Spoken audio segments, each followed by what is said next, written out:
So what is up? We are back with another episode of Mainly Celtics. This week we got Ian on. Emery should be joining very shortly. And today is like pretty much just a futures on NFL, NBA. We did a couple of each. We'll do more NBA stuff as it gets closer. We kind of plan on doing this, but the odds, a lot of the odds haven't come out yet, like MVP odds. Oh, there we go. There's Emery. MVP odds, team over-unders, which is the big one. Hello. I'm on my phone for a second. Let me just see if I can get this to work. Sorry. Is that straight up and down? Yeah, that's good. Well, it's like sideways. It's oriented the right way. Don't worry. Is this way better? Either way is fine. All right. Yeah. So all I did, Emery, was just the introductions. Okay. So you did everything. I was just kind of talking about how a lot of the NBA like over-unders haven't come out yet, so we'll probably do like a full NBA one later on the year. Like, I don't think a lot of the futures haven't come out yet. So yeah, I have a whole list of futures. I found some. I found like championship odds, division odds, Eastern Conference odds. Like, I got MVP, rookie, six-man, DPOY. You found all those when you texted this to the group last week, Matt, I thought you were talking football. Yeah, which I mean, it kind of makes a little bit more sense because football season is coming right up. But I don't know. I figured we'd do a little bit of both, and we could go more into the betting as the later in the NBA season. I guess we can do a second one of these. But no, I have some football. I have some basketball. I got a little bit of both. You just texted me all the NBA ones. So the NBA ones are tough because I never want to touch rookie. Deep boy, I want to go Raw, but I feel like it's going to be Bam again. I don't know what the odds are, but we can kind of go round robin. I'll go me, Ian, Emery. We'll just do like, I'll rattle off like two. You guys can all rattle off a couple at a time. My NBA bets, I had just make and miss the playoffs. I did for a couple of these. I did Nets plus 300 to miss the playoffs. I'm really assuming Kevin Durant's getting traded. Did you guys see the news today that came out? Yeah. He basically gave the owner an ultimatum that it's him or it's the GM and the coach. So, and then the owner, I think, followed up by tweeting that he has his GM and coaches back. So it's looking like Kevin Durant will get traded. So I think it'd be interesting, like, see the Nets miss the playoffs. I have Hornets minus 245 to miss the playoffs, which I assume they'd have better odds, but I guess the Miles Bridges stuff is scaring people. My last NBA one was Jazz plus 520, which I know seems bold based on the fact they traded Rudy Gobert, but I just think Donovan Mitchell and company will have enough just to maybe squeak into a play-in and then be able to squeak into maybe an 8 seed in the playoffs. But that one's very unlikely. That's definitely my most long shot, plus 520, like I said. Okay. You got any good ones, Ian? So I didn't have any like make or miss. Just looking at most improved player, I think either like RJ Barrett's a good bet at 1,800. I think he might take a next step with the Knicks. And then Anthony Edwards is the favorite. I mean, he'll be going into his third year. In Minnesota, they're going to have a great team. Hopefully, they're going to be a good regular season team. So I think he takes the next step and be probably the leading scorer there. I mean, they have D'Angelo Russell. They have Rudy Gobert now and Cat. So that's a strong starting five, and he can really command the first option there. Yeah. I mean, I think Edwards is a big one. I think D'Angelo Russell, like if they want their team to be as successful as possible, I think they're going to need him to be more of a facilitator, less of a scorer. But agreed. And then, I mean, if you look do at you have MVP, any more NBA ones? Yeah, if you look at MVP odds, Luka's at 400. I don't really like that, especially for value. Probably Joel Embiid. I think the way that they'll have 76ers lineup at plus 650, that's on FanDuel. We just have to take a drive over to New Hampshire to bet on that. So plus 650, I think he's great value there. I mean, James Harden won't probably be the first option anymore. That he's more of a facilitator. I mean, if you saw the way they were operating that offense, bringing in PJ Tucker now, I think Joel Embiid really has a command on that team, and I think he might take the next step. I mean, he was in the race, but missing a couple, like 15, 20 games really ruined his chances against Nikola.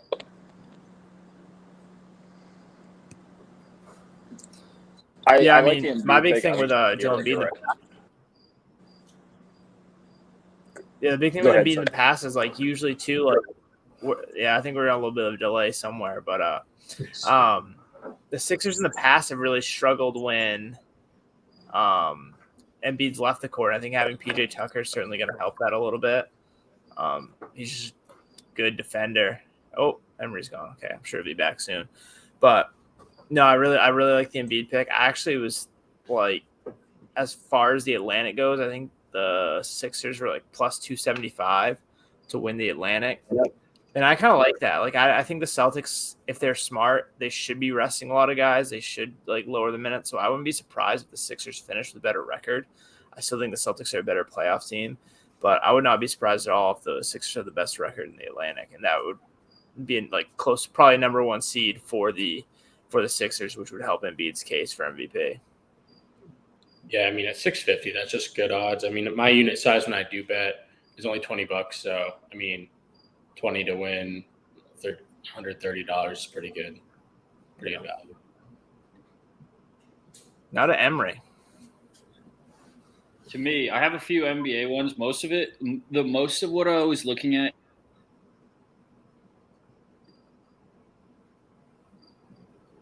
He's frozen for you too, Ian? Yeah. Okay, I wasn't sure if it was just me. Usually it's just me on my end. Okay, he's frozen at a really funny. I know. He's making a silly face. Well,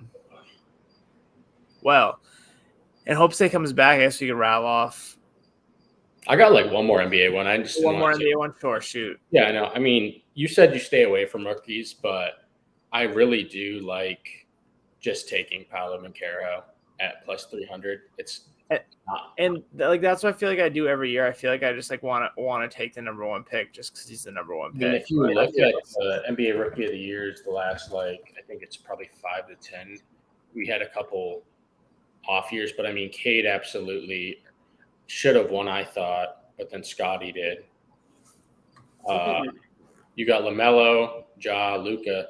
Last first pick to do it was Ben Simmons. It was technically his second year, so when you really do pick the first pick, you don't actually get that. But I think this is the year where it's truly like the top 3 picks are going to be the players that are going to be rotational guys. They're going to play and they're going to have an impact on their team. So, I mean, even taking Chet and Paolo, you're still going to make money at some point. Yeah, I know. I like Paolo, and I always just like the number one picks. That's why I hate just betting rookies. But yeah, Emery, I don't know if you said anything, but you just completely cut out like as soon as you started talking. So if you want to rattle off yours. Yeah, sweet. Okay, so can you hear me now? Yeah, should be good, hopefully. Okay, sweet. So I like my picks that I had brought up were Indiana over 25.5 wins. I really like the Orlando Magic over 27.5. I don't like Minnesota. I like under 49.5 for Minnesota. And then over 23.5 for the San Antonio Spurs. I mean, 23.5 is such a low number to shoot for. It's like very hard to see a team. Because I know obviously the record. What's the record in 82 game season? It's like 19 wins. No, it's 9 or I think it's no, because that was 11 or 13. Really, in an 82 game season? Because I know the Bobcats when they did it, that was a lockout shortened season when they had the worst percentage. Yeah, they went 7-59. 7-59. Yeah, I think the worst. I honestly think it's like 13 or 14 was the lowest total, but I'm not totally positive. Looking at the worst is 9-73. Yeah, so that's bad. Yeah, so I mean the Spurs aren't going to be good, but also Popovich is a good coach, and they pretty much overperform every single year. But so I definitely don't hate that. They're openly tanking this year. Yeah, they're trying to get Chet, but I mean even tanking. No, not Chet, Victor. Yeah, Victor. Sorry, Victor you Wembanyama. know what I meant. Yeah, Wembanyama, the French guy. Yeah, Who's he's like got everything. Gobert defensively, but like I don't know. KD scoring. He's Yeah, like a like, mix. Like that's the crazy comparison that everybody gives is KD scoring ability, but he's 7'3", and then he's Rudy Gobert's defensive ability, but he can also guard the perimeter. So I mean, 7'3" if you he's a believe unicorn. He's what we Yeah. want Kristaps to be, but he's already performing. And like people's Unfortunately. argument about him is that like he only averaged I think like 4 minutes a game, but he's 17 years old playing in Euro but ball. when he plays the world competition, like he dominates world competition, and like you see him next to Rudy Gobert, and he like is bigger than Rudy, which is just crazy. You should just be taking almost anybody's under for like lower performing teams because they all want to tank. Like if you really like, the Spurs at 23.5, like they're begging you to take the over. Like, they're begging. I think the Magic are feisty enough though that they could win some games because like they have want solid to win. core and they have enough veterans. Yeah, I mean they got their That's what I'm guys thinking too. follow. Unless you're listening to DeJounte Murray, did you see the Seattle Pro-Am thing he was in? Yeah, I thought him and he was like, this is a men's league. This kid's a soft ass kid. Like, he's not ready for it. No, I thought that was pretty funny. Yeah. The Timberwolves pick is interesting. I mean, 48.5 is a lot, but we've seen Rudy Gobert teams like be such good regular season teams. Like he is going to raise the floor so much by just his presence defensively. It's obviously bold, but I don't know exactly 48.5 would have gotten you last year, but I imagine it's still probably like a home court advantage, which I think with the talent they already have on this team, plus they really didn't give up a whole lot. I mean, that's the one I would probably argue with the most on. The under. They had 46 wins last season, and I mean that was with Papev starting for them. That was with this is a completely different roster. I mean, Rudy Gobert in the regular season is an absolute beast. Like he changes the game defensively. But I do like actively rooting against Rudy Gobert. So that was my take too. I can't stand that bum. But I mean, if you look at it, you cannot stretch the floor with Cat. I mean, D'Angelo Russell is one of the streakiest shooters in the league, but if he finds like a stretch where he gets hot, and he's done it multiple times last season, like he's probably a top like 30 player and a top 20 scorer in the league. And I agree with that. I do think a lot of people expect why I'm blanking on his name. McDaniels. Vanderbilt and who's the other guy? McDaniels. Yeah. Vanderbilt got traded in that deal. Vanderbilt did get sent that deal. I know people thought very highly of him, but yeah, I know McDaniels. A lot of people think very highly of McDaniels as well, which one of the brothers. But yeah, he's gonna sneak into that lineup. Yeah. So that's all of our NBA picks. I mean, 6th man of the year if Brogdon's a great value, and then Jordan Clarkson. I just don't think the Celtics are gonna the Celtics. I think are gonna have the same identity as last year, and I just think they're gonna be too low scoring of a team to like have like the gaudy numbers that like a 6-man usually wins. But I don't think Hero's odds are stupid, and he's not going to be the 6th man. I think he's probably he's going to want out, and then Poole honestly can crack the starting lineup for that team depending on how they roll out. And if Wiseman's healthy, like they were going small ball, and Poole would be starting at certain points. Like you look at that. I mean, there's great values at 6th man of the year, and it's as early. This is really early. I mean, if you're doing this, like it's just like a dart throw. You're really just looking at like who has the ability to like stay in and really contribute. And I think Brogdon will be the 6th man unless shit hits the fan and we trade away Smart or something. But I hope that doesn't happen. Yeah, I mean it could be too. Like I think we're gonna rest Al Horford a lot of games. I mean maybe he'll do the same thing with just like sticking with a big lineup. I wouldn't be very surprised if Brogdon starts significant amount of games. I mean Smart's health hasn't been also like the greatest over his career. He's a guy that obviously plays very hard and he gets injured often. So I mean I think the qualifications just have to start or sit more games or come off the bench more games than you start. So I don't hate it, obviously. I just think with the low scoring team we had last year, I think it's gonna be hard for him to put up real big numbers in the balanced attack we'll have. Yeah, I understand that. But so NFL. I already have futures in. Did anyone go with the MVP? I didn't, but if I had to pick like a super dark horse, it's kind of crazy. It's 50-1 odds right now, so it's Trey Lance. It's really gross, especially with training camp news Yeah. coming. No, if you think about it, Lamar Jackson's MVP year, everybody thought he was doing poorly. He wasn't going to do well. He played a few games the year before, and then he came in and absolutely lit the league up. Kind of same prototypical, prototype at quarterback. And when you look at what MVPs do, they're on usually 11 win team. They're making the playoffs.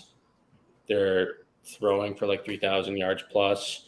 And they make a big impact on the team. And if you look at the 49ers, Vegas has them making the playoffs, and they have them over 10.5 wins over under. So, I mean, if you look at that 50-1, that's 20 to win 1,000. That's crazy value. I'll like $20 on fire for that. Yeah, I don't hate it with your reasoning. You're right. Like he does have that threat of being able to be a running quarterback. I just think that the way that their offense is, I don't know, just in the past, it's been so like, and obviously different quarterback, but it's been so like, okay, we're gonna have Garoppolo be a game manager. Obviously we saw Shanahan lead Matt Ryan to an MVP, so he can do it, but a very different quarterback. That's my thought process as well. But just since he's been in San Francisco, like he just runs the ball so much, I think it'd be tough. But obviously he's creative enough where he could design a lot of QB runs and get him yards, touchdowns that way. If you look at the Ravens season, I mean, Harbaugh and them, they run the ball like crazy as well. So I think it's not even the fact that he may only throw for like 3,500 yards. It's that he'll be on a winning team, most likely. I mean, the NFC West is looking a little bit weaker, especially with suspensions and injuries going on in Arizona. They're only in 8. Stafford news. And then the Stafford news, and then you have Seattle probably being one of the worst teams in the league. That's 4 to 5 wins right there, and then they always get big wins throughout the season. So they're going to make the playoffs most likely in San Francisco, and then you take a guy who's in his second year, just like Lamar was, running quarterback, good team. It's just 51 odds. I mean, like I'm not going to throw another bet on Aaron Rodgers to go back to back because I support myself. Yeah, I looked, and of course Josh Allen was the favorite. I'm going with Josh Allen. I think they're hungry after losing to the Chiefs last year. I think they're going to come out and they're going to have a great regular season, probably win 13. I'm thinking about 13 games or so, and I think he's going to put up some crazy numbers. So I really like him for MVP. Did you have an MVP pick, Emery? I think the safest one, I'm trying to find the odds on it real quick, is most in my head. Is Justin Herbert. He's like 1,200 maybe. Yeah, he's I think he's fourth odds. He's 900. He's plus 900 right now.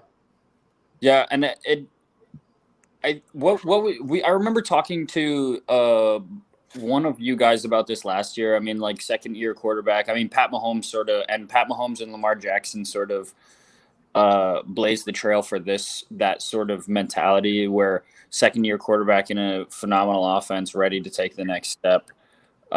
Is a lock. I mean, everyone was talking about Kyler Murray being the MVP last season, and yeah, I know, but that's what I know. I know it's Herbert's third year, but that's sort of my thoughts. Yeah, I mean, they improved their offense too. Just adding Spiller to that, and then taking another guard. The offensive line is going to take a step, and then another year in a new Staley offense. Palmer's probably going to take another step. They paid Mike Williams, and they brought in Gerald Everett at tight end. So, I mean, as long as they can win, that's the only problem with Herbert could have been MVP last year, honestly. Games. Yeah, if they won games. But, I mean, Rodgers obviously just is so efficient during the regular season that kind of hard to not go with. Yeah. Chargers always seem like they find ways to lose, not to win. Like, I mean, they're the only team to ever have the best offense and best defense in the league and not make the playoffs. Yeah. It's better now with Herbert than Rivers, but it's just hard to get that image of just the Chargers somehow just finding every way to lose any kind of game imaginable. They do. They do have a little stench around them, you know. Yeah, I do like Herbert a lot. I think he's one of the most fun quarterbacks to watch. Probably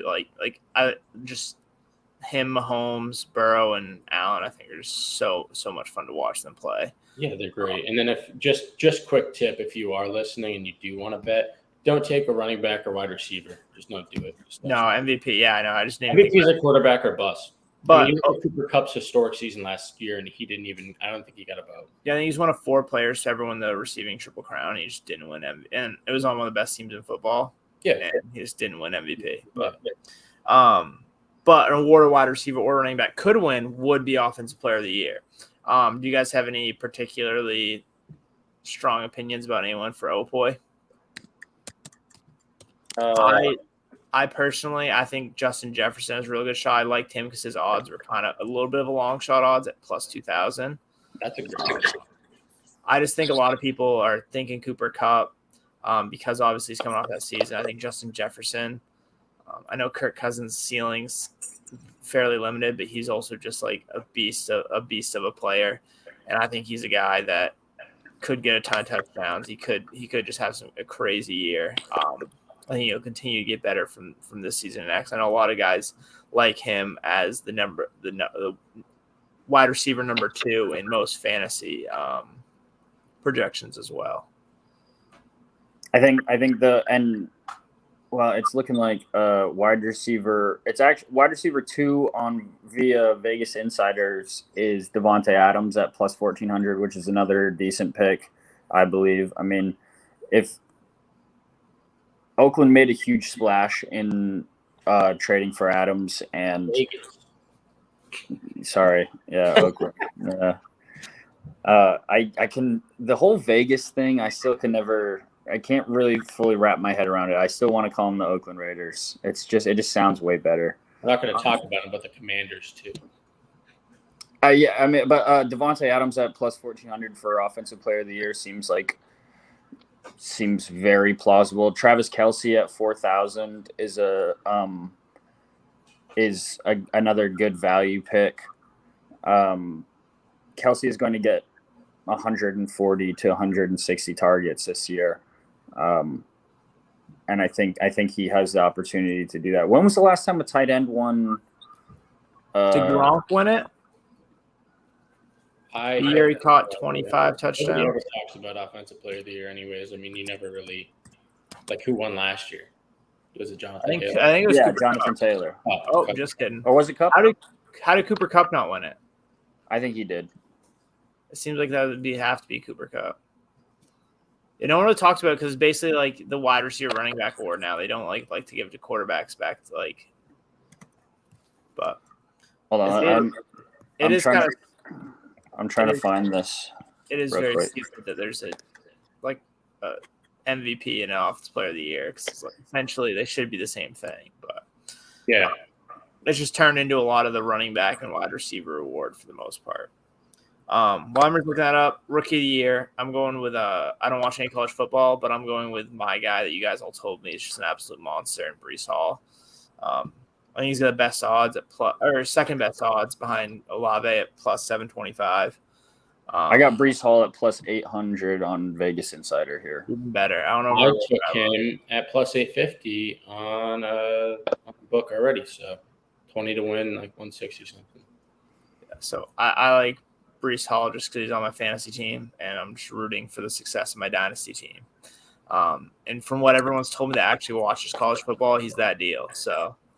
Yeah, I mean, he's the rookie class this year, skill position wise, isn't great. The only quarterback that might see any run of significance would be Kenny Pickett, and he's looked horrible in training camp so far. He's looked like the third quarterback in Pittsburgh.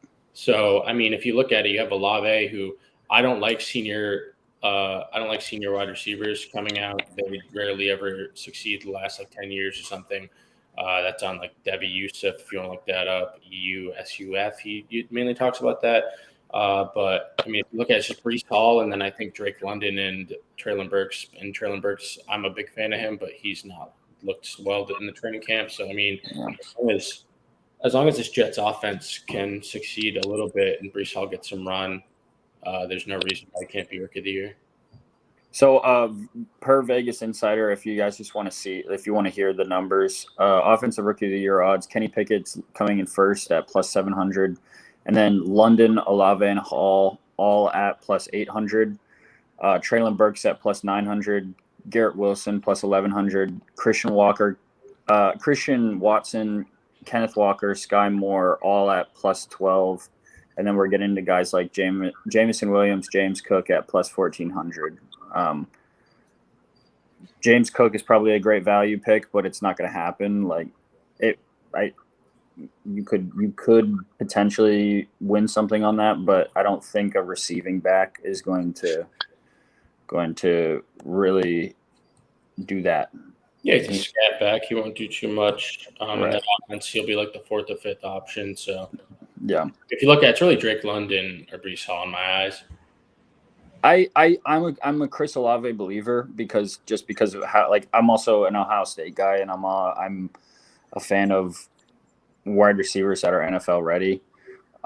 Drake London looks like he is for sure, but Chris Olave's number Chris Olave's odds are so dependent on how Michael Thomas performs if he's ready for week 1 as well. Say again.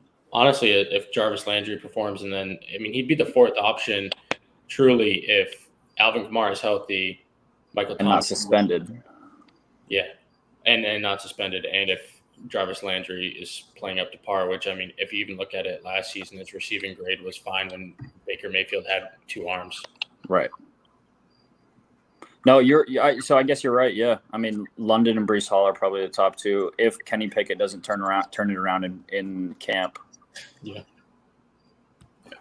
And my last one is, I think, my safest bet possible. I'm going with the Bills to win the division, minus 225. Yeah, that's you want a safe one. I wouldn't take it, but it's a good pick. My last picks, I already have it in. I took the Ravens to win the Super Bowl. I got it at like $1,750. It's like $2,000 on most big books. I just think if you look at it last year, they went 8-9, and Lamar missed, I think, 4 games. Their entire offensive line was out at one point. Their secondary was depleted. They had the skeleton of Devontae Freeman, no running backs. They're going to get J.K. Dobbins back, Gus Edwards. They drafted Tyler Batty. Bateman's back, ready to go. They got rid of Marquise Brown, and the offensive line's healthy. The defense took a step. So I think they had a really, really good draft, and I just don't think Lamar Jackson's going to have a year like he did last year, especially if they can run the ball like Harbaugh wants to. Does Vegas know something that we don't? I'm looking at all this Vegas Insider, these picks. Desmond Ridder is like far and away ahead of, Kenny Pickett is just above Desmond Ridder in all of these like MVP odds and things like that. Like, do you, Ian, I want you to, do you think he can be the quarterback in Atlanta? Like, I have faith in Marcus Mariota, so it's kind of hard to think that. But, as a graduate of the University of Cincinnati, I do believe in Desmond Ridder. I think he's like a really good player. Congratulations, by the way. Look at you. Master's degree, Ian Snowdeal. Yeah, but I really think that Ridder is a guy. He's a game manager. He's never going to be like an elite playmaker or anything like that, but he really knows football, and he knows how to really command an offense. He did that in Cincinnati, bringing a team from the American Conference all the way to the college football playoff. I don't think anybody would have imagined that. So, I think his player comp is very similar to Marcus Mariota. It's like he's a less athletic. I would honestly give him like an Alex Smith player comp with like slightly more athletic. He doesn't play up to his 40 speed though. I think he ran like a 4.5. He was quick. Yeah, he had a great combine. I was enamored with him at the combine. Falcons have a good offense. I watched him play one game against Ohio State, and he absolutely popped off. And I was like, I'm sold. It wasn't this past year; it was the year before that. It was when Ohio State was really cooking, and he like popped off against them. And I was like, dude, this kid's the truth. So I'm always gonna be a big Desmond Ridder fan, but I don't know. Marcus Mariota seems to be getting like cucked out of positions wherever he goes. So. Arthur Smith, who is his head coach now, was his offensive coordinator in Tennessee when he balled out. So, for your Kyle Pitts ownership, you're probably happy because, he has commanded Delaney Walker to like 3 tight end one season. So, Yeah, Delaney Walker was just out of his mind in Tennessee under Mariota. Yeah, I love Kyle Pitts. He's a freak. I didn't realize he only scored 1 touchdown last year. Yeah. That's wild. He put up like pretty good numbers for like a rookie. Like He had 1,000 yards receiving, didn't he? yeah, but it's just like I didn't even notice he like only caught 1 touchdown. That's just Right. Jets, London. And Matt Ryan is just famous for like not getting his best receivers the ball in the end zone. It's like it's crazy how he does that. That offensive line was also horrendous. Yeah. Still is. But, I mean, even when like they were cooking, like Julio Jones like would have some seasons. Yeah. He'd have like 2 touchdowns. He'd have like 1,500 yards, 2 touchdowns, and probably 40 red zone targets too, and then 2 touchdowns. Yeah, they just couldn't scheme him to get the ball. I don't know. It just would never work out. Okay. Well, do you have any? I don't mean to interrupt you, Matt. I was just saying what maybe some like fantasy football talk, like maybe a fantasy MVP, second round pick that I know Ian, you've been doing some mock drafts. I've been doing some mock drafts. I've been doing basketball drafts, my guy. Oh yeah. Okay. Well then, use Underdog Fantasy code RSJ. Get $100 match deposit. Do it up to $100. Up to $100. But do you have like a fantasy MVP here? Yeah, those are the 2 questions I'll pose to you: a fantasy MVP and a second or third round guy that could potentially be the fantasy MVP. So Matt, here's some information for you as more of a casual and not a diehard crazy human being like Emery and I, who live, breathe, sleep, dine, eat football. I'd probably say my fantasy MVP right now would be Justin Jefferson. He's going like anywhere from like the 3rd pick in most mock drafts, especially for best ball on Underdog, to about like the 6th pick. The Vikings brought in a new head coach. They're going to have a new scheme. Kevin O'Connell was actually the QB coach, offensive coordinator for Kirk Cousins in Washington during his best overall season. He passed for over 600 attempts, and they're totally getting rid of that run-first look that they had in Minnesota with Zimmer. So I think they're going to be going out with 11 personnel, so 3 wide receivers, and Justin Jefferson's going to continuously feast. They're lining him up everywhere. They're lining him up just to get options. So, I mean, they're going to line him up just like Cooper Kupp did, get him against linebackers, and he's going to be open like 90% of the time. I could see him having not a Cooper Kupp-like season just because, I mean, that was historic. Nothing's going to happen like that. But he could go for like 1,500 yards, 10 touchdowns, and he can really win you your league if you just take him from like the 3 to 6 spot after Christian McCaffrey and Jonathan Taylor. Be on the lookout for an RSJ article about Justin Jefferson being the most value at number 2 overall. If you want to go chalky, take. I think CMC's been going 1 in a lot of mocks, right? Yeah, 1 and 2. 1 or 2. But if you want to go chalky, take JT 1 overall. But Justin Jefferson should be the number 2 overall pick in any redraft fantasy league. I can agree with that. Yeah. And then you said 3rd to 4th round value. Second, 3rd, 4th. Any guys that like. I know I've been talking to Zach a bunch about like positioning in these mock drafts, like where you end up and who you like. I think the turn is the most valuable. You either want like 1-2 or 9-10 or 11-12 if you're doing a 12-man. I think that's the most value there. You'll be able to command the position, like command the tight end position and the quarterback position, which is overlooked a lot in fantasy. And when you get to the turn,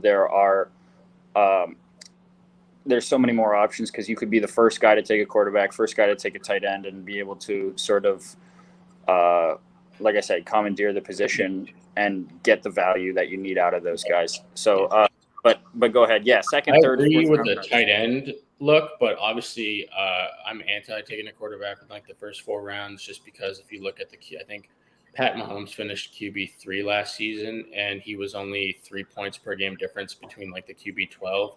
So that's not a big difference. But when you look at like tight end 1 compared to tight end like 8, like a 6 to 7 point difference, and that's a huge differential. So if you were to take Mark Andrews at the 1-2 turn and just load up on tight end, that's a great value. But I say value right now.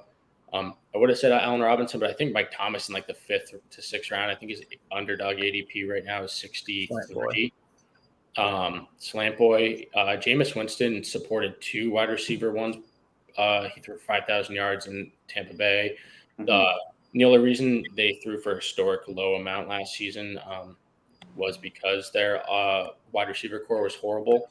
I mean, they had nobody. Marquez It was Callaway. Marcus Callaway. Yeah, it was wide Yeah, receiver who was one for the most of the worst. year. Who was the worst wide receiver one probably in football last season. And now they have Chris Olave, they have Jarvis Landry, they have Mike Thomas back and healthy, and they have Alvin Kamara, and they have Mark Ingram, who's somehow still a dog. Yeah, and Adam Troutman is going to make a leap Yeah. after his first So year. you look at that team on paper, it doesn't look as good as you think, but in a weak division with the Panthers going up against them twice, and you got the Falcons, two horrible defense. Well, one really, really bad defense, and the Panthers probably are on the come up. But those are two teams that will have Michael Thomas really boost his stats, I think. So Mhm. Mike Thomas at 60. And then if you're looking at the third or fourth round, I think probably, I hate to say it, but Zeke Elliott, just because of how bad the offense is looking right now. I mean, Michael Gallup's not looking to come back. They just lost James Washington for 6 to 10 weeks. They're really going to have to scheme him in, and Jerry Jones doesn't want to be proven wrong. So, I mean, he's going to get the ball no matter what. He was a good fantasy asset. So, I felt like for turn, I mean, you got to go RB there. I agree with you, and I think I brought up the second, third, fourth round just so I could pander to you about Aaron Jones. I think Aaron Jones is going to be a top 5 running back in the league this year, and he's going in the middle to late second round, along with guys like Saquon, Nick Chubb. And I think Aaron Jones is going to be an insanely high value. He's a 27-year-old running back, so that devalues him just a little bit. But Aaron Jones does bring up, and who does Aaron Rodgers trust in that offense? It hasn't. He came out and spoke about Allen Lazard a little bit last week, sarcastically though.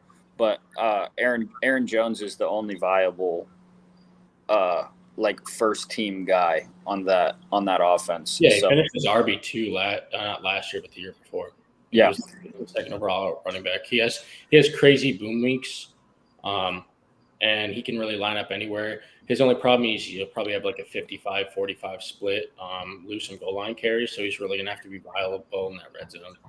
Yeah, and so it's much more towards a PPR standard, PPR format, because he's probably going to see 6 to 8 targets a game. He's going to line up outside a little bit more with. He's going to be on the field with AJ Dillon more than it was last year. I mean, AJ Dillon had a sort of a little bit of a renaissance at the end of the last season where he got like you said, a 55-45 split of carries.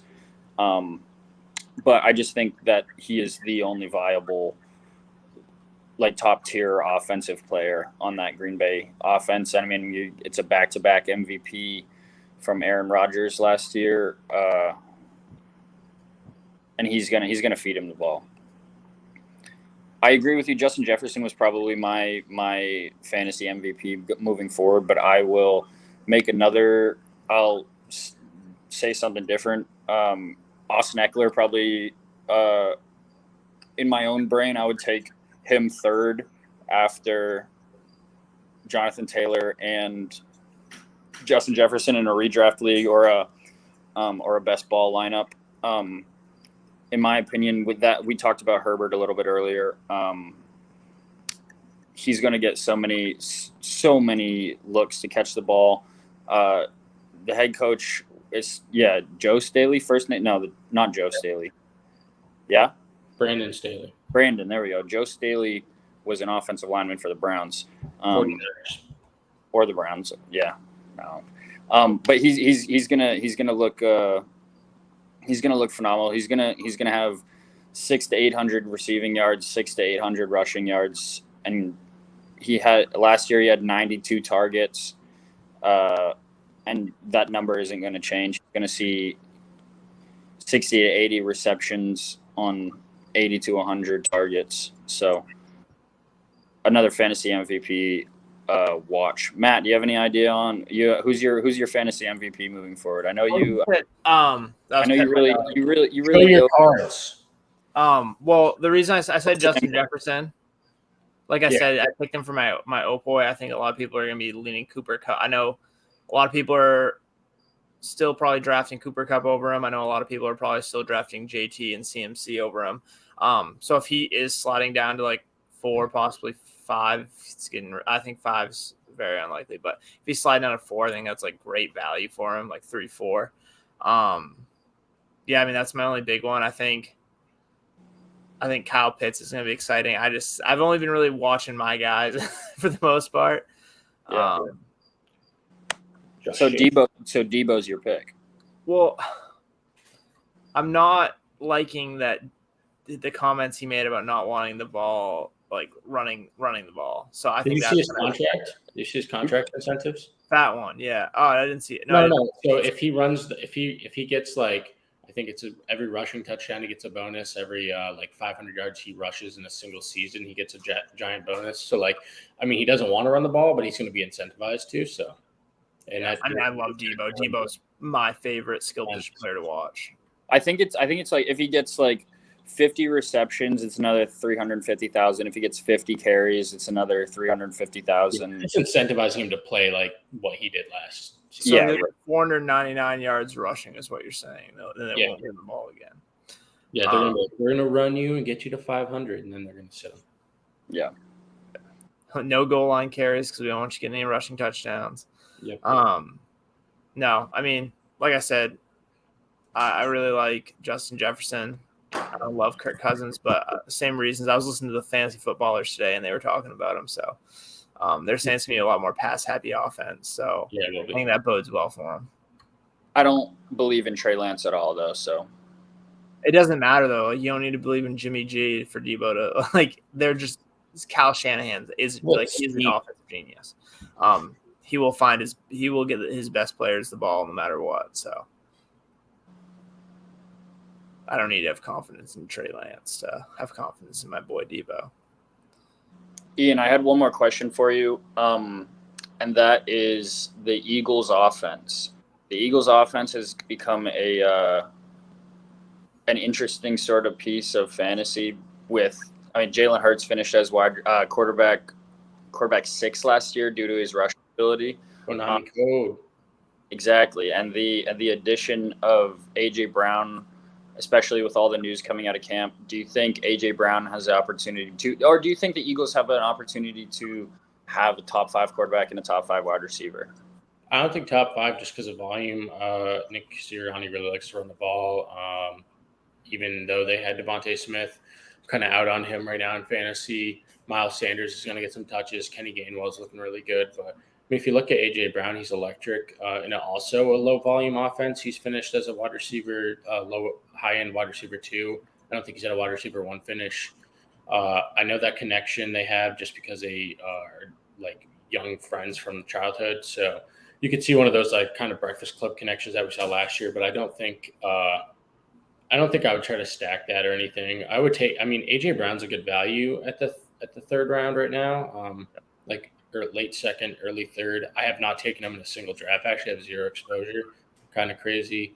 But I would probably look to take him if I went RB. It's like my wide receiver 1. Like if I had that like 1st, 2nd turn and I went with like a Joe Mixon, Aaron Jones, or like a DeAndre Swift, Aaron Jones, like any kind of combo like that, just RB heavy. I'd look at AJ Brown there. I don't think I would touch anybody else just because of that low volume. It may bite me in the butt. I do like Kenny Gainwell later in the probably 11th, 12th round if he's still available. But I would not really. I try to avoid that and just try to take somebody who I know is surefire, like volume and talent. Okay, fair enough. I like that. I was just interested in your sort of opinion on that because I have multiple shares of Jalen Hurts dynasty, yeah. So you broke his heart, is what he's saying. Oh no, I would take Jalen Hurts in a heartbeat as like my. I like Jalen Hurts. I had him in one of my leagues last year, I think, just because of his rushing upside. But I mean, as like a whole, there's just a lot of value in that 3rd round that I probably wouldn't consider taking AJ Brown, which honestly, with his talent, it's pretty dumb. But his knee issues and just that offense, I don't know. Yeah, just one of those things I won't touch. That's fine. I may come around on it come draft season. I mean, I'm already coming around on Gabe Davis. I sent an offer out to Matt, so I know it's gonna be. I'm hearing more and more good things about Gabe Davis. So I want to stay away now. No, I wanna Oda keep him. the Bills. So I offered him Josh Jacobs, and he needs a running back. I don't need a running back. I have Brees Hall and Javonte Williams on a pitch count. I have Brees Hall and other guys. Yeah. So here's your update. Javonte Williams is on a pitch count, and his volume is going to be super low. Sure. It literally just. I'm not. Whatever. I'm just trying to help you win, Matt. Just trying to help you win. You have a shit. I got my team for the long haul. I got a very young, good team. I'm still offering you Josh compete Jacobs for the next 3 years. Give me Emery's first round pick then. Yeah. Okay. Well, that was a good betting / fantasy preview. I gotta go to bed. It's past my bedtime. Okay. So we'll see you guys all next week. Another one of these, maybe when we start our our redraft talks. What do you think? Yeah, I need to do some. I haven't done any research yet. Probably later August, especially if there's maybe when it's just preseason basketball or something like that. I draft late August. Yeah. So yeah. Let's say two more weeks, Matt. You have 2 weeks to figure out your fantasy football. I have a draft this Saturday, so I'll start doing my research this week and start looking at sleeper so we can make some moves. Okay, I'm just gonna list off the people that are deep in my bench on my dynasty team. Just call them sleepers. Yeah, you know what I want you to do, Matt. So Zach keeps bombarding you for James Cook, right? Just because it'd make me really laugh, I would love for you to do this. So just ask for James, send him James Cook, and just ask for all his 2024 first round picks. Just every first round pick he owns, just all of them. Yes, 24 first round. That'd be just fucking hilarious. We'll see. He will send it to the chat, and it'd just be funny. Yeah, well, at least it's not like Skylar dude sending me goddamn fucking what's his name, Marcus Mariota trades every single day. No, was it Mariota? No, it's not Tua. He sends me Tua trades every single day. I just sent you that Josh Jacobs. I was you're running back. And then they get mad when I ignore him. It's dude, you sent me the same. You sent me various trades of just trading Tua for every single player on my team. I think I got a Tua and Russell Gage for Pat Mahomes and Robert Woods and my second. Yeah, I think I got something similar for Josh Allen and Gabe Davis or something like that. It was just something crazy. Yeah, he didn't like the deal I sent him. He sent me. I didn't like the deal he sent me, and then I accepted Zach's, and he got mad. Okay. Peace out, Girl Scouts. I'll see you at least Emery next week. You got. Good night, Ian. Good night. I gotta go make a bed.